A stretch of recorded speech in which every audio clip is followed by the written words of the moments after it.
Hi everyone again, and thank you so much for coming in today. So today we're pleased to welcome our speakers, Brandon Bates and Zander Mati. They are two young entrepreneurs who are breaking into the investor and entrepreneur space with a really amazing business. So after matriculating in 2016, Merge was founded by Zander and Brandon, who met in high school.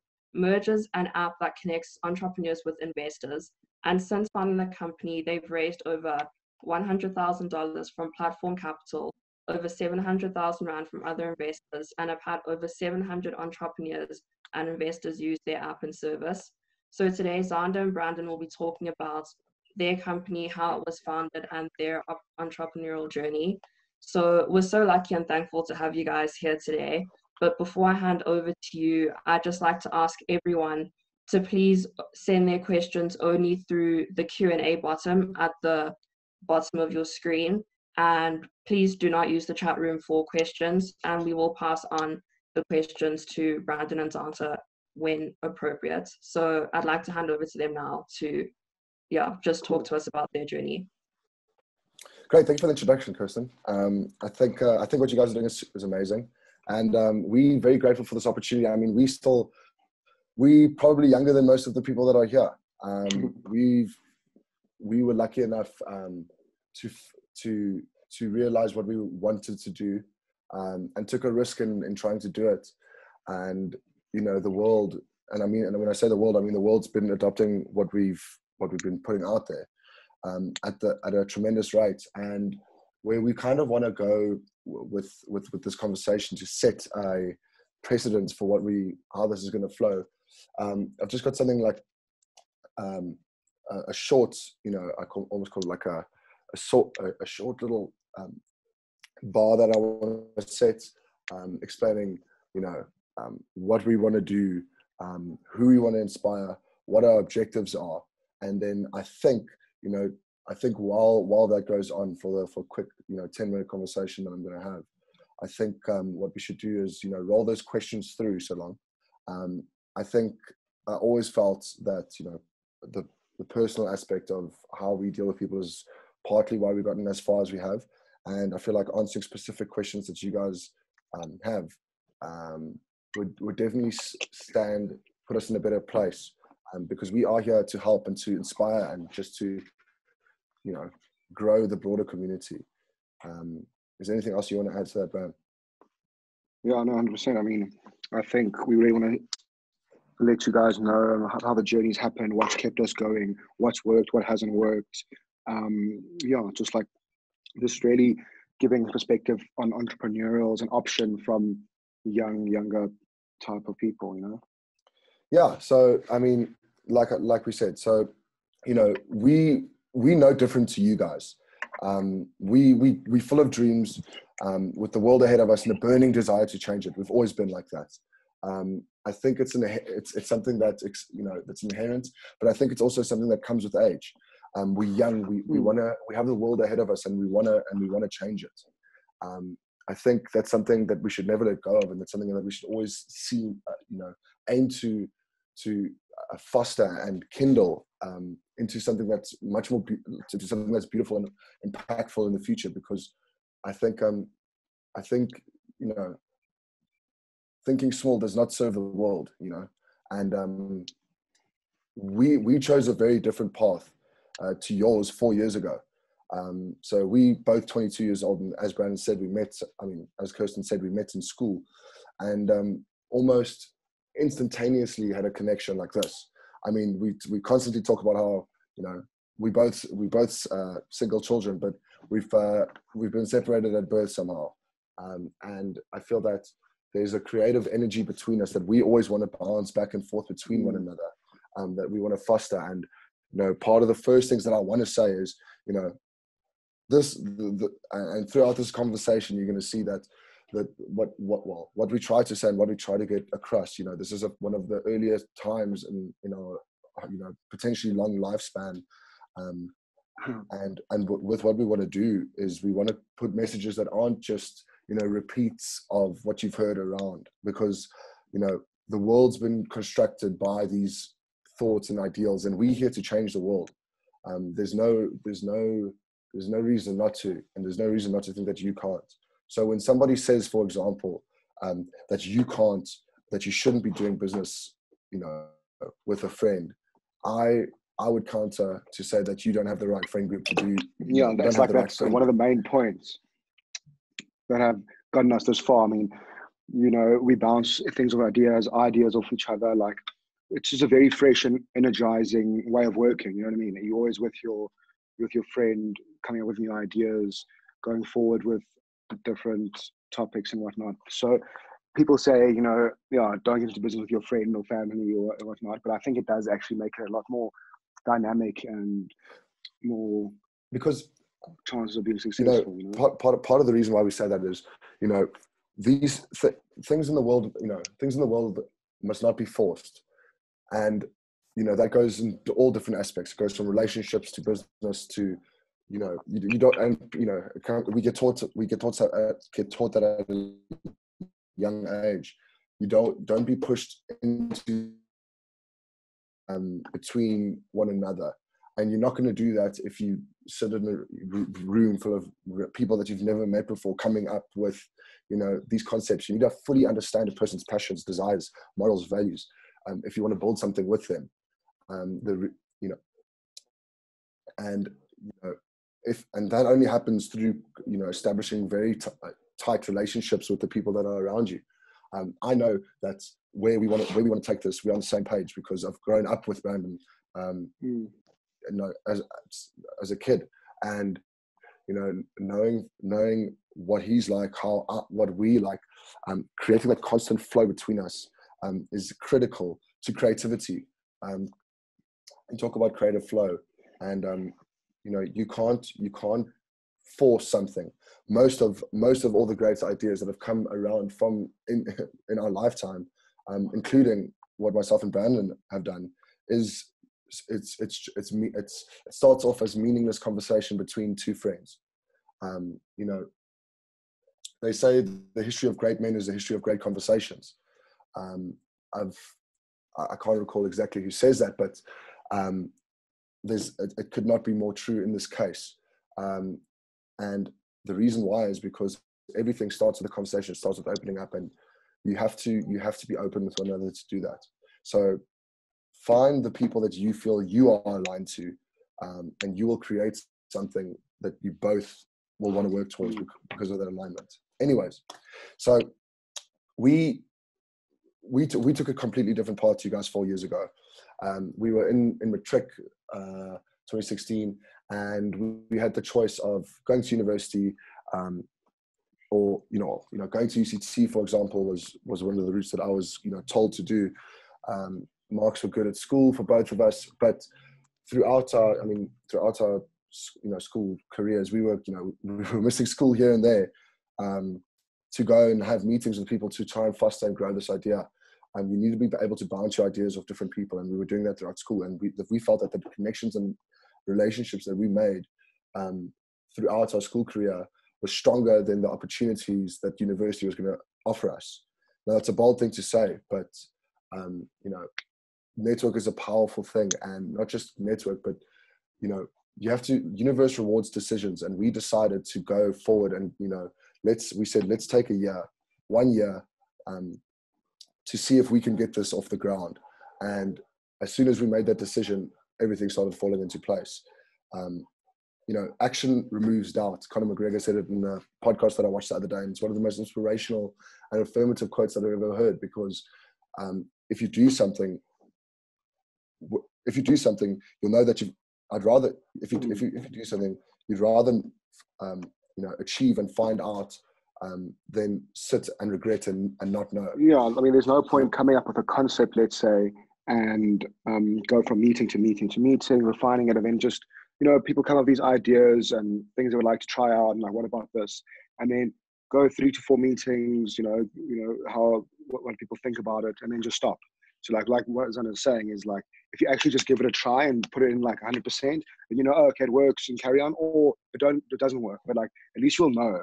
You're like, exactly. And it's critical. At a young age, we get told that there's a set path that we need to follow, and we're here to tell you to break out of the mold. You know, you get told that there's a certain structure that you need to follow, and this is what you need to do. But we're young. We could screw things up for the next 5 years, and you'll still be 26 to 28 years old. That's a lifetime ahead of us. Society has built this perception that you need to have this and this and this by a specific time. The very fact that we are unique as individuals, which is undisputed, means that you cannot create a general perspective of how a life should be.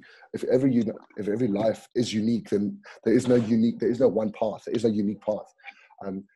There is no need to say that this should happen at this time. This should happen at this time. I passionately believe that you have to try things while you're young. And obviously you guys, as the top 1% in your respective fields, are the future pioneers of these industries. It's up to you now to take these risks. The people that you've met in university, the people that you've been meeting, as you go out, those people that you feel that you've made a connection with, take the time now to take the step. Take a step so that you can take a leap. You need to do that when you're young, because once you get older, life happens. Responsibilities kick in. We're young and we're allowed to fall over and make mistakes. There's a reason why. Well, Z, I think especially with Merge now, like we're not live coaches or anything, but I mean, you guys have got to finish with these crazy degrees, and then you may as well, with a friend that you know in university, take a year after university, not a gap year, but I mean, give it a chance for a year. I mean, you got the crazy degree, so if it doesn't work, you'll go get a job easily the next year. I mean, exactly. You start 1, 2, 3 things after school. I mean, and coming back to the point now, I mean, the platform's there for you now. The platform we've created, Merge. I mean, you can come up with 3 businesses, put them on Merge, network, and just give it a try, as a career path.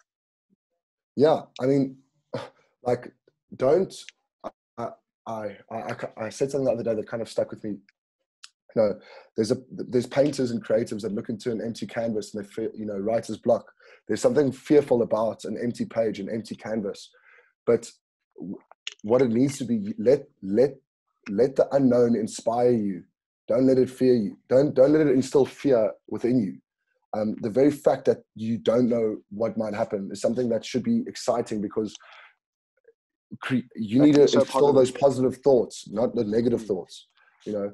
Although there might be negative things that happen, more than likely it'll probably go your way if you're doing it for the right reasons and if you pursue it. Let the unknown inspire you. Take that first step now while you still can. There is nothing to be afraid of, because if you fail, you would have learned. Firstly, secondly, you would have tried, and thirdly, you'll live with the sense that there is no sense of regret. I don't know for those of you who've experienced it, but regret is the worst feeling in the world. And like I said, action removes doubt, and doubt is the seed of regret. So yeah. Anyways, I think to briefly move it into what our platform does, we connect innovators. We connect innovators, big dreamers, and those who are looking to change the world with investors. By facilitating the connection of the two, we're trying to create a seamless path for a better future. The entrepreneurs and investors of this world are the pioneers of the futures, the creators. Your Elon Musks, your Jeff Bezos. They are your big dreamers. They are those who say, why not? They are those who question the way that things are and are trying to create a better way forward. And what our platform does, and what it has continued to do so successfully in this very short period of time, is allow for people who want to dream big, people who want to belong to something bigger than just going into the rat race and spinning around aimlessly. For those who want to create, and in that same breath, you can create anything out of anything. If your passion is fashion, you can create a fashion brand. If your passion is something to do with art, you can create an art studio. You can do anything that you want to. Your passion, anything that falls within that you can create a business out of that.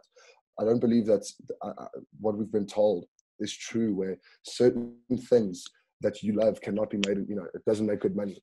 It's only because the people who are saying that don't have the same passion for it as you. They don't find those avenues. I have a passion for helping people. I have a passion for creating business. I have a passion for innovation.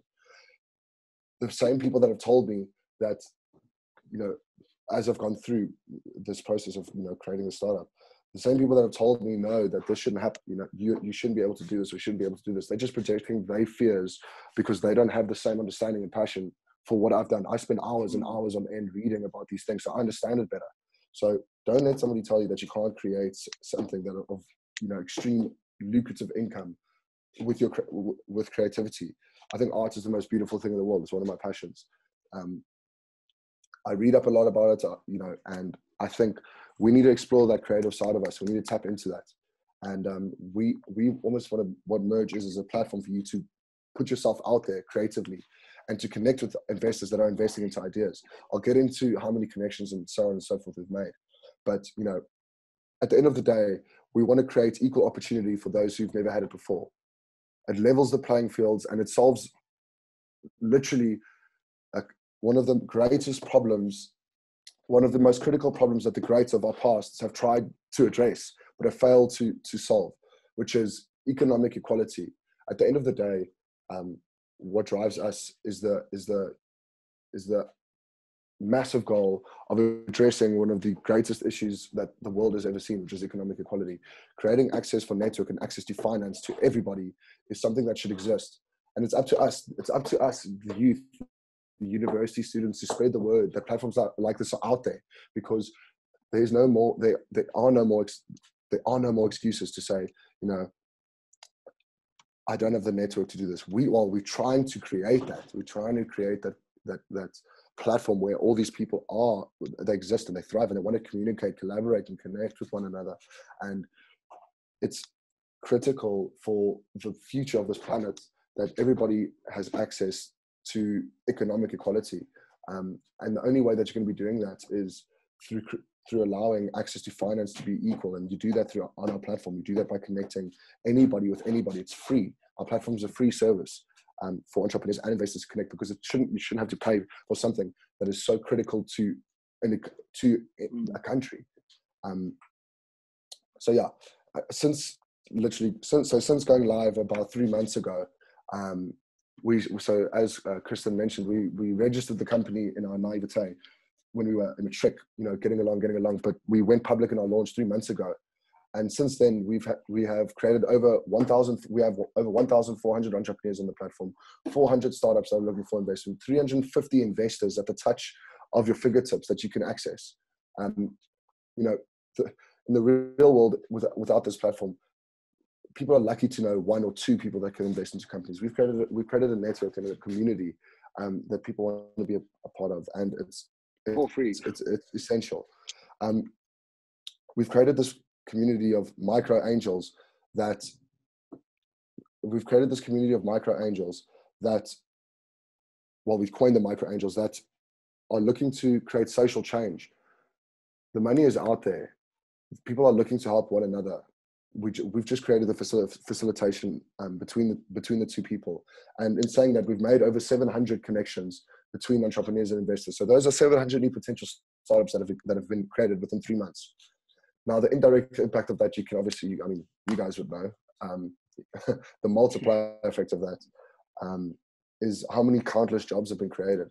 And I think that also goes into the path of, you know, steadily leads into the conversation of, you know, why work, always have the option to work for someone to fall back on, but why not pursue something that you would want to do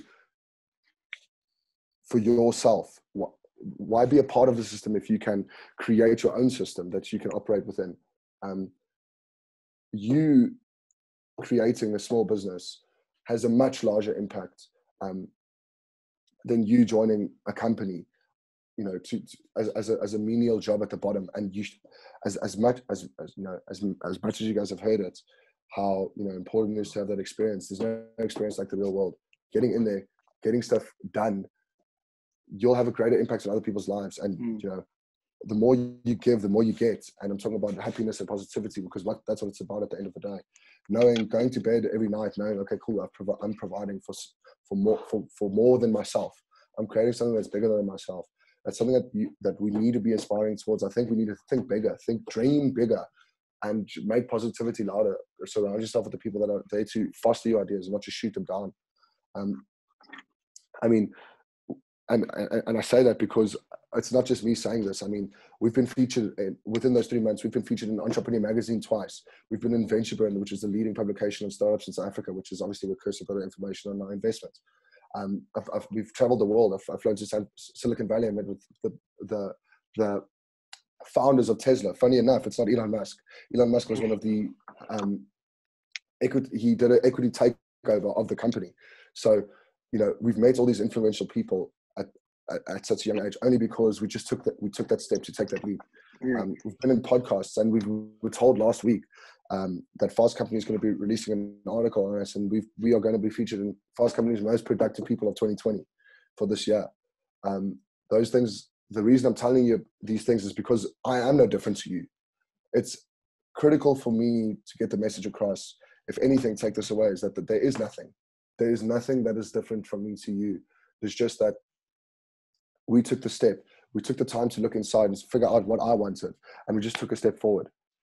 There is, you know, I think it's Steve Jobs, something that said, when you realize that all the greatest things were achieved by people no greater than you, then the world becomes your oyster. I'm paraphrasing, but it's something like that. And it could not be more true. Once you realize that we are all equal, and that what that does is just, you know, it's up to you to get to where you want to get, and you need to do that. So I'll leave you with these last notes. We want you to dream big. Nelson Mandela said, "Your playing small does not serve the world." There is a platform for you out there to bring your ideas and projects to life.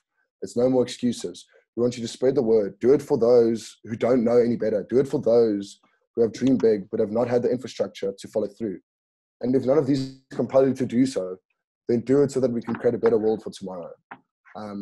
What I'm going to do is I'm going to drop the link to the platform itself. It's a universal link, so it'll register if you're on your laptop, phone, or Android devices, and it'll take you to the store. Have a look, play around, but more importantly, spread the word. Get people excited about what's going on out there. And yeah, I mean, at the end of the day, dream big. So yeah. Thank you so much for that. Yeah, there've been quite a few questions coming through, so I'll do the ones that relate most to what you've talked about so far. I'll read the first two and then you can just answer them. So the first one says, were there any particular people that you guys had in your lives that gave you the space or platform to be able to create Merge? And if so, do you think that the network of people you have in your life gives you a better opportunity to create or get creative ideas launched? And then the second question says, so can I do them one by one? I think that'll be okay. Sure. That'll be better. So yeah. 100%. You are a product. You are so. It's funny because you are so much a certain product of your environment, but it's up to you to, you know, to get out of that environment as well if it's a negative one. But your external influences impact your internal impacts your insides, which impacts who you are, and your creative ideas. If you get told every day that, you know, no, shut down, it's a toxic environment that you need to get rid of, and you need to have those tough conversations with those people. I'm just going to read the question here again. But I mean, Zia, just quickly, I mean, it's not like my family has come with like a bunch of coders, you know. I mean, my dad's in dry cleaning and whatnot, but I mean, he's very entrepreneurial. So I mean, it's not like my dad, like I said, they're not in tech or anything that inspired us. We just thought, I mean, we had a good network. Like we went to a private school, so we asked, like I asked, okay, Xander, who does your mom know? Okay, let's go to a meeting with that. Who do you know? Who do you know? Who do you know? So our network was very good. But I mean, also like coming back to our parents, they gave us the chance to drop out of varsity. I mean, a lot of parents would say like, no, you can't. You got to finish your 3 years, then or 4 years, and then you can give it a chance. And I think we're just very lucky that they agree with, you know, anything that they trusted us in what we were doing. I mean, we had to show them a proper business plan and whatnot. But I mean, it wasn't like, our parents were massive influences. Yeah. I mean, we'd be nowhere without them, and I try and always spread the word when I can.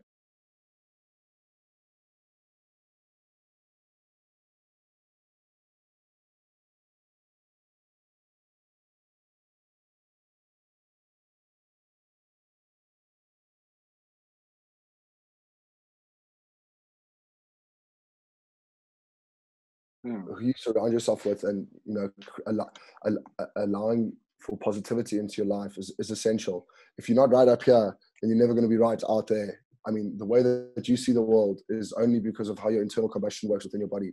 And that obviously, I mean, you can go into it forever, because if that comes to self-esteem, it goes into all these different, you know, tough questions that you need to ask yourself.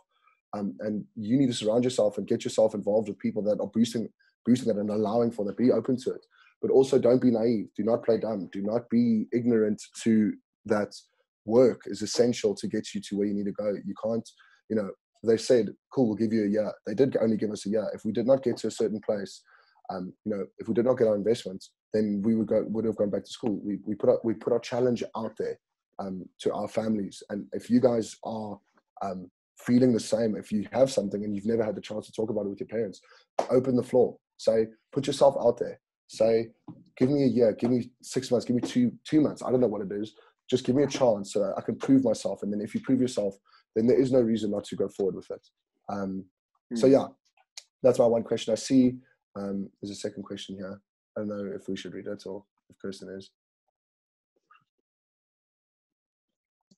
What advice would you provide based on your experience on how to influence risk-averse people which you need to buy into to make a potential business a success? Let me just check it out. So would I check these and dismissed or answered or open or Open. read them? Okay. Yeah, I was like reading it. Yeah. I think I think it actually stems quite nicely. It dovetails quite nicely with what my last point was in the previous note, which is about you have to show that what you know, what is risk. Risk is born out of uncertainty. People say, for example, people say investing into ideas, which is part of this entire conversation, why we've been so innovative and disrupting the industry so much, is risk is highly associated with uncertainty. Not knowing the outcome is risky. It's the core of the idea. So how do you alleviate uncertainty? Is by providing certainty, and you create certainty by showcasing showcasing the people. I don't know if it's your parents that you talk about, or even an investor. That's what a pitch is. A pitch at the end of the day is convincing people who don't have risk, who are risk averse, to invest into you. And you do that by showing growth, by showing intent. Just work in general, because we were saying at lunch today, for example, you don't have to go and get 10 million rand for your idea. I'll go ask someone for 15,000 rand to get your idea to a prototype. Then with your prototype, you can go ask someone for 50,000 rand to get it to the market. You don't have to, off the bat just say, okay, Mom, I want 500,000 rand for this idea. I think that's also the way of presenting your idea or business, asking for the right amount of capital. Just show them development. Yeah. And what Brandon says is essential. I think that's also one of the things that we want to leave you, that we want you to we want the world to understand is we've been built. This idea has been ingrained into us of, watching the movies, coming up with an idea, and then all of a sudden, you're getting that $2 million investment. That doesn't work like that. It never has. I don't know where our movies have come up with those ideas, but it doesn't work like that. It's a layered approach. It comes up in steps. And you go from idea to prototype, and prototype to pre-seed. It's called pre-seed. Seed obviously being the big investment that allows you to grow. You take that first step by asking for a smaller amount initially, so that you can test your idea, test your concept. And that's, at the end of the day, that's what a sale is all about convincing somebody to back an idea. When we come up with a new feature in our platform, for example, collaborating with venture capital firms, talking to them, although our business is established now as a startup, not as a massive Fortune 500, but as a startup, every single implementation or new thing that you add is all about, convincing people of risky ideas. And the best way to do that is also to understand perspective.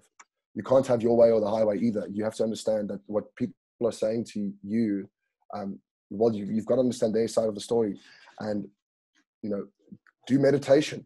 I think that's a brilliant thing too. Understand, Bruce Lee said, the one who understands himself understands others. So if you understand what drives yourself, what drives other, if you understand your internal system and mechanism of what triggers you, then you can understand what will create fears for someone else. So then you can start almost creating predictive. It's almost like predictive creativity. You come up with a concept, an idea, knowing, or at least pushing the idea of what are the risks associated with this, because I can empathetically put myself in that perspective. So perspective and work, I think, are the two main things, and emotion and passion. You can't convince someone in a monotone accent about something. Be yourself. Be large. Put yourself out there. Vulnerability is a strength, not a weakness. The people that take your kindness for weakness, those are the bad people in the world. Be vulnerable. Be passionate, and put yourself out there. I think that's basically answers kind of what I'm saying. Yeah, definitely. So we do have questions still coming through. Someone asked about how you guys went about writing a business plan for your idea. They asked if you got a template, or if you just made it up like yourselves. And do you have any tips around writing business plans and pitching them to investors? The concept is flawed. That's the answer, in short. Business plans are, sorry to say, for those who study commerce and all that stuff, business plans, as essential as they are to understand, it's essential for you to do a business plan so that you understand what's going on. Business plans are not these massive things that are essential. It's words on paper that never existed until you created it. And I don't know how else to put it, because all that it is it's a bunch of assumptions that have been made until the real world kicks in, and then everything goes, the real world happens, and you know what hits the fan anyways. But what you've got to understand is the core. I think also in answering that question is, I don't think get bogged down in business plan, strategy, and implementation and flow of what needs to be in, what not, SWOT analysis, and all those things. Remember, all these methods have been. Remember what you guys are specifically learning from. In majority of the textbooks have been, they're rewrites and rewritten, but they've also been the underlying foundation of it for people to understand what a business plan is so that people can understand how to get, how they fit within the work system. And that's critical for, once you start hiring and employing people. But a business plan is not essential for you to, start. That's to start. Don't let words on paper dictate what you're going to do. Don't write a business plan for 3 months. I mean, you wasted 3 months. Like, get there when you need to get there. I mean, obviously have a plan. You go on like that's what Zan is, I think, saying. I mean, it gives you a plan, but you can make a plan up in a day and then just get going. And obviously asking for a loan from the bank, sure. But then you can use a template and. But I think the key thing to base this entire business plan model around is what problem are you solving? Start with that. Start with the problem, start with the solution. If you can answer those two questions, the business plan will sort itself out. That's just research and information that you just need to find. There's always, we were having lunch with a business partner earlier, with a friend of ours who's also starting a new business. And we were talking exactly about this, which is every single business solves an underlying problem. Take Tesla, for example. They don't solve the problem of creating electric cars. They've made it affordable to everybody. That's what they did. That was the problem that they solved. They made it easy. They made it affordable to have electric cars. Take Amazon, for example. They made B2C, so business to consumer networks, seamless. It was something that didn't happen, but it was a problem that's the underlying problem throughout. If you can figure out the underlying problem, there's a book. So if there's a book I can recommend you all to read, it's called The Lean Startup by Eric Rice. and it goes into basically testing your MVP, taking the leap of faith is what they call it. And that is the underlying core of what your business is. And before you even start writing your business plan, that's what you need to do. You need to test that underlying problem that you're solving. Ours was, and we did this in school, do entrepreneur. It seems like silly to do, but you don't know. All of these things that you come up with are ideas in your head. Once you put it out into the market, then it only gets tested by the people that are going to use it. Ours was, do entrepreneurs want to be connected to investors? Sounds like an obvious one, but it's something that needs to be, that's the problem that we're solving. So start with a problem, build around your solution, and the rest will follow for a plan. But just get going is really the answer. Don't sit and wait.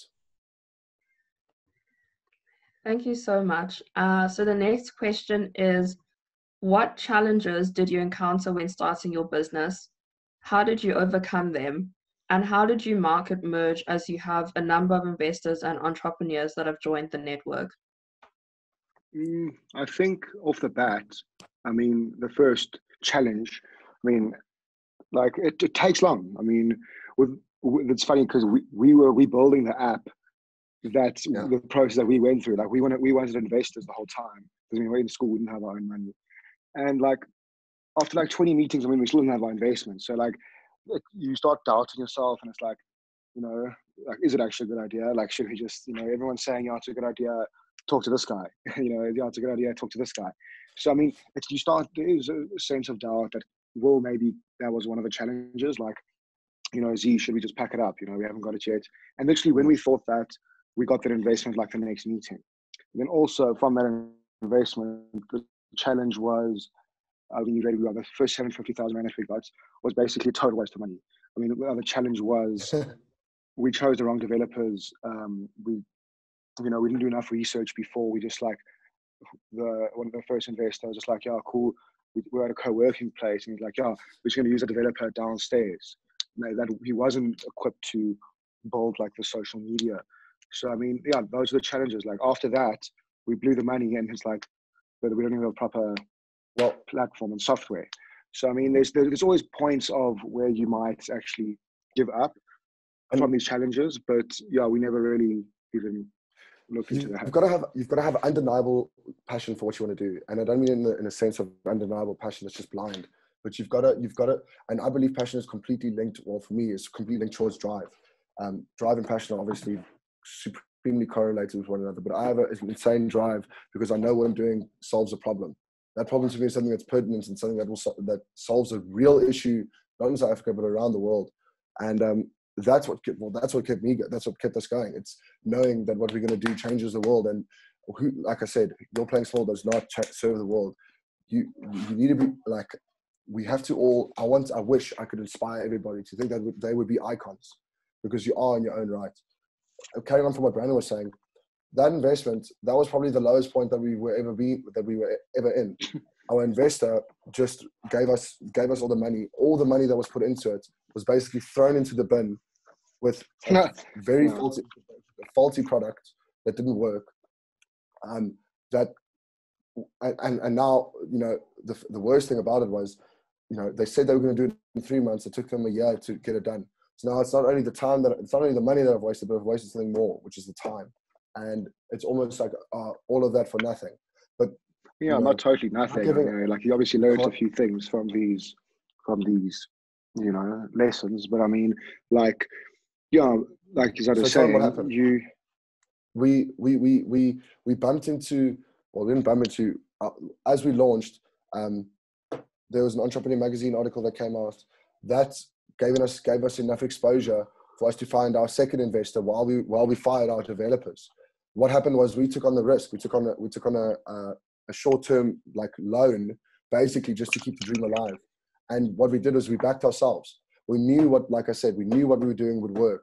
It was only a matter of time. We backed ourselves because we said, okay, I mean, everything that we've done, nothing's been given to us by our friends or family. All of the stuff that's done it's been self from extra. It's been a project that myself and Brandon have done. It's not something that, you know, we were gifted by, you know, friends and family. So, you know, when you take on like a loan for people that are 20 years old of, you know, hundreds of thousands of rands, you know, it's a scary thing to do.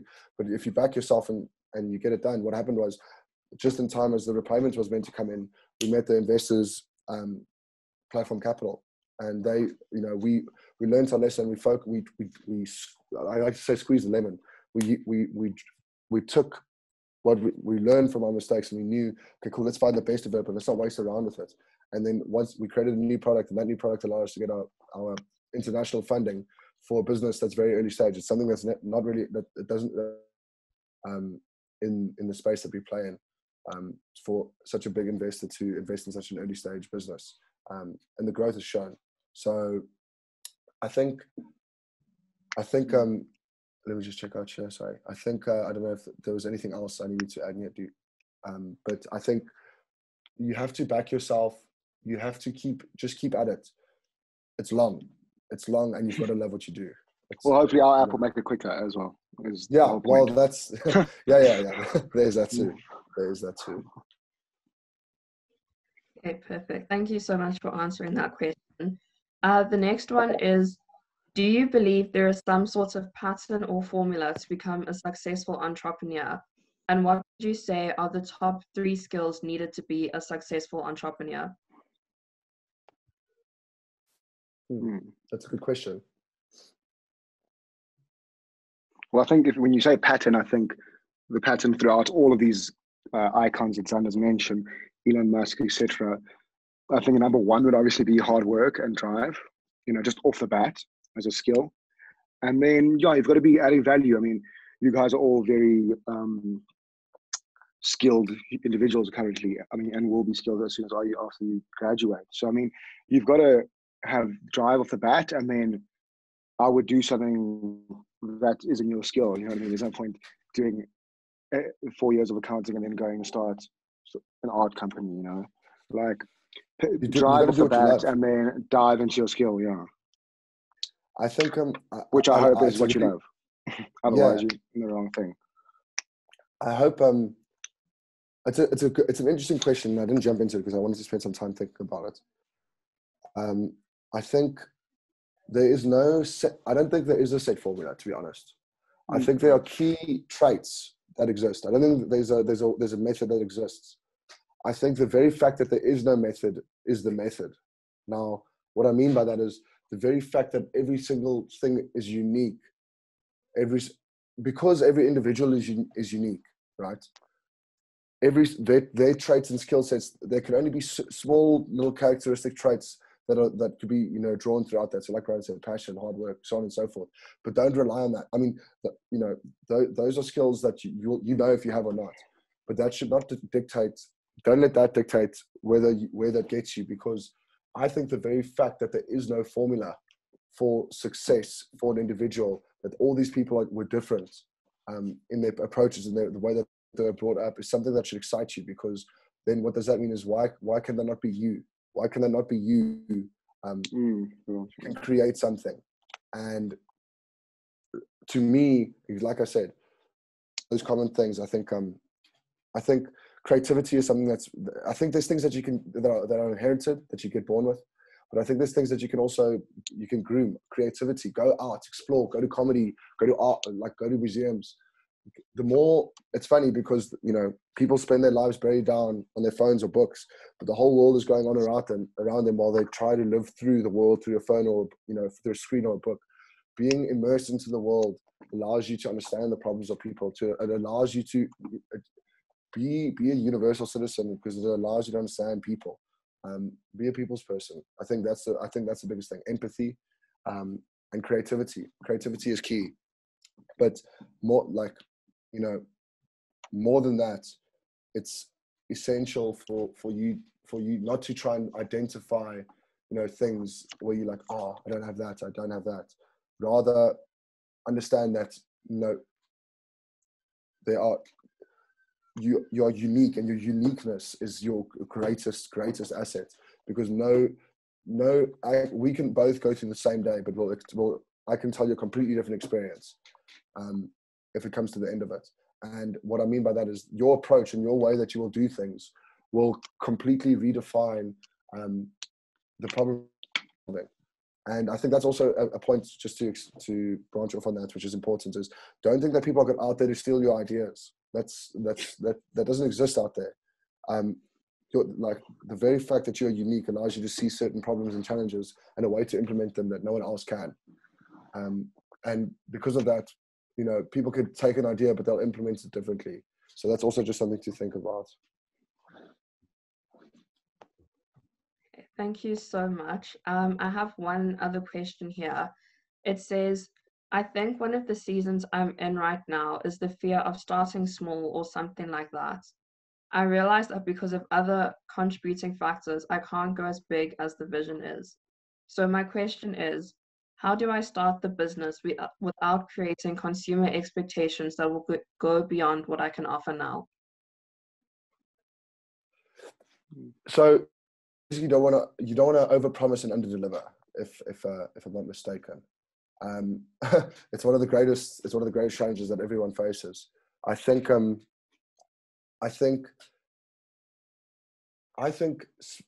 speed is the key to your specific question. And the reason why I say that is because, you know, so capital is the fuel of businesses, obviously. And and by that, it accelerates you towards that vision that you want to work towards. So I feel like you are in the space where you know what you want to do, you know what you want to get done. You just need the capital to get there, and you're afraid that it's going to take too long for that to happen. Now, don't let that fear stop you from doing what you want to do. People are more forgiving than you think. Like we said, we had a whole we developed an entire platform that was great. You know, in theory, because it was the same theory that we have, but the execution was poor on our developer side. And although it feels gut-wrenching to you, people are quick to understand that it's okay. The book that I was telling you about, the Lean Startup, they talk about the early adopters. These are the people that you want to be targeting with regards to the launch of a product. I'm an early adopter in things. I mean, I sign up to things before things come out. I like experience. I don't mind playing around with things that are a bit buggy or a bit, you know, dilapidated, or experimental. I love that for my own reasons. But those are the people that you need to be targeting for your business, for that vision, because they'll help you create that. They'll forgive you. Bigger circle. Well. They will forgive you. And the thing is, you know, start with a small test group. Start with a small test group. You know, get them out there and convince them of that bigger vision. But I don't think that you should be afraid that what you're going to create is going to underdeliver. That sounds like self-doubt, and I think you need to alleviate that.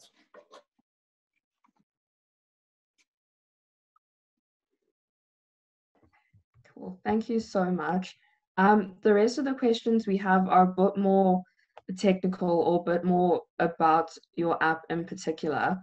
So the first one says, does Merge only connect investors with investors in South Africa, connect innovators with investors in South Africa, or is it international? It's well, currently right now, our target market is South Africa. Yeah. Well, so currently, obviously, because we market within South Africa itself, you know, think of the sphere of influence. South Africa is our first point of contact. But obviously, you know, we've got investors from the UK on the platform. We've got people from Trinidad and Tobago. We've got people from the UK, British and Virgin Islands, Nigeria, Ghana, and that goes for the same for the businesses. It's all about positioning where we market our thing, but our platform is meant to be a global platform. Think of this. Think of a world where you could drop a pin in, you know, China, India, South Africa, Brazil, Sao Paulo, anywhere. And what happens when you drop your pin there? You can search for the opportunities that are around there. What we're doing is we're creating a decentralized network of money that is channeling throughout the world. And that's essential because what you're doing is, to answer your question, is two things as well. We want to encourage local investment, so investors to invest in local businesses, but we also want to encourage, we also want to facilitate international investment, allowing international investors to, you know, grow your economy. And that's why it's getting so much media attention, is because we're solving critical problems like growing the economy with, you know, solving two of the three core pillars, which is growing a business. You know, startups create employment, and startups are make up something like most of the economy. Then exports and imports, we don't do that. So SME growth and investments are the two of the three main pillars of economic growth, and that's why I encourage you guys to share it. I need you guys to spread the word out there, because I put a video out the other day and I said that, to me, it's not selling. It's not like I'm trying to sell you a shoe that's not for your foot here. There's a tool out there that people need to be made aware of, and it's up to you guys. It's up to the university students. We know that that's where ideas spread. So yeah. Okay, cool. Thanks so much.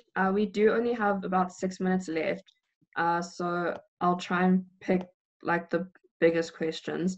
So the next one is, I don't know the stats, but only a small portion of startups survived the first couple of years in business.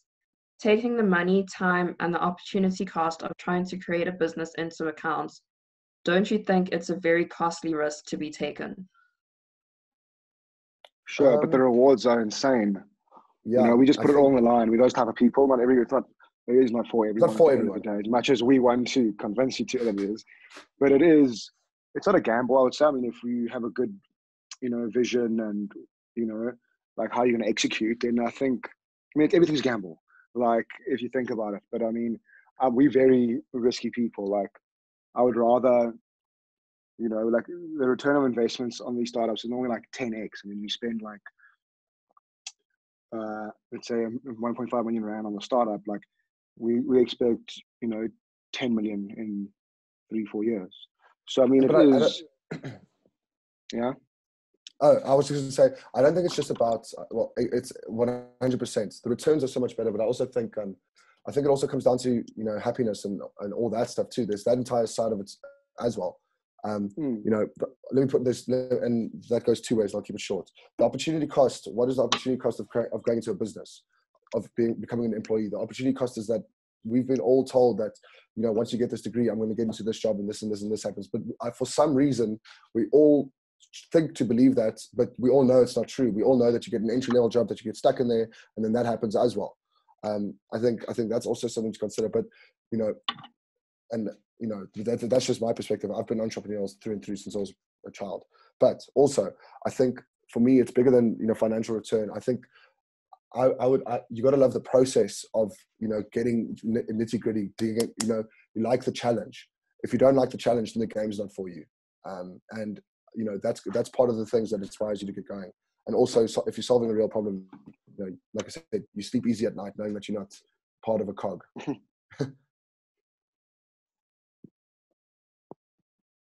Thank you so much.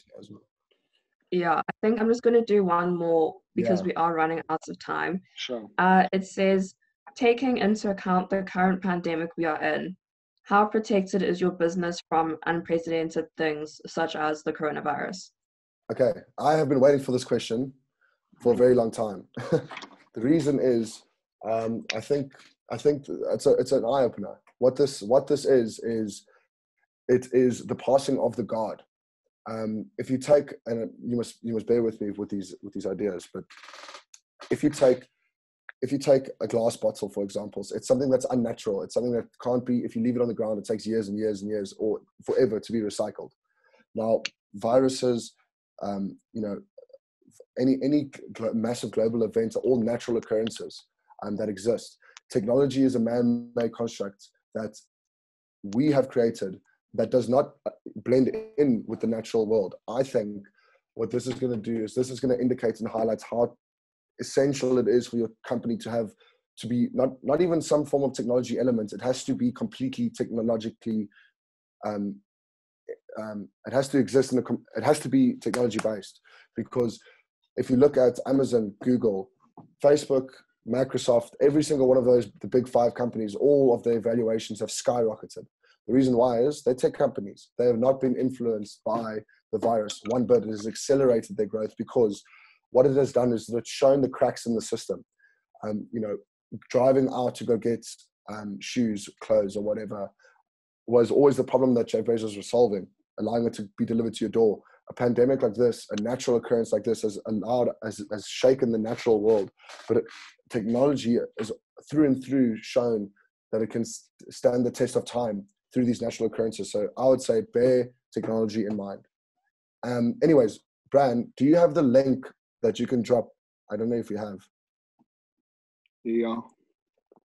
And then, yeah, I mean, it's wonderful. I could talk about this stuff all night, but I know you guys obviously have a busy schedule. I think just go get the link if you can. Kristen, thanks for inviting us. I think it's great, and I'm sure we'll probably do it again. Hopefully not online next time, but I mean, we wouldn't mind doing it. But yeah, thank you for that, and thank you for everybody attending. I think what we'd like to do is we'd like to send you this link, and if Kristen, if you can send it out there to the people as well as a follow-up, because at the end of the day, the future's in your hands. We've made something that allows you to take on the world and use this platform. We've changed the lives of 700 people in 3 months.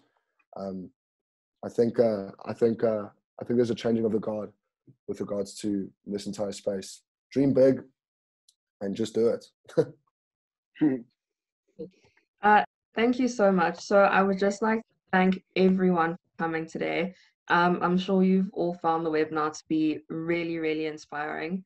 I'd also like to thank Golden Key Southern Africa for allowing us to host on their platform. Yeah, just to make the admin easier. And I have put the link to the Entrepreneur South Africa link that has Brandon and Zonda's article on it. So if you would like to learn more about their business and everything they've gone through, you can definitely read that article, follow them on LinkedIn and all of their company social media, which we will put in a follow-up email. Yes, and the video will be uploaded onto YouTube under Golden Key Southern Africa, so you can just go to their page if you did miss anything or want to see watch anything again. So yeah, thank you guys so much for taking the time to speak to us today. We've had really good feedback already, so thank you so much. And awesome. Yeah, thank you everyone for coming out. Great. Have a great evening, guys. Thank you for your time. Thanks. Cheers. Bye. Cheers. Bye.